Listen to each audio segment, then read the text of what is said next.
En varias ocasiones la prevención es algo muy importante, la detección temprana de enfermedades es algo muy importante. Es por eso que, fíjese, prevenir o reducir las secuelas de algún daño neurológico en menores. Con esto podemos darles una mejor calidad de vida. ¿De qué manera? Saraí Mariscal nos trae todos los detalles. Hijos con factores de riesgo y signos de alarma de daños neurológicos pueden convertirse en un caso de éxito si sus padres se previenen oportunamente, como el caso de las gemelas Eva y Sara, quienes nacieron prematuramente y fueron diagnosticadas con parálisis cerebral.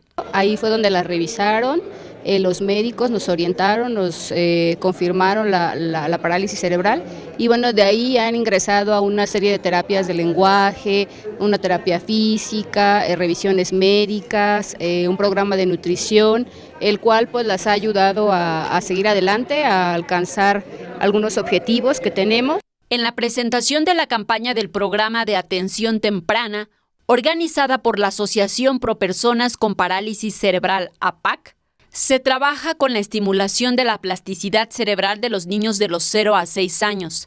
A través de esta intervención es posible prevenir o reducir secuelas, hacer un diagnóstico temprano e iniciar un tratamiento para su rehabilitación pediátrica y neuropediátrica y de neuropediatría. La atención temprana cambia vidas.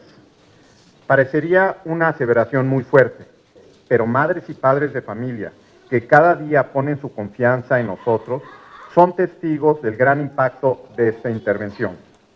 La atención temprana no es un tema nuevo en APAC. También se podrá hacer uso de una aplicación móvil como una herramienta para el monitoreo y desarrollo de los pequeños, la cual se podrá descargar en Google Play y App Store.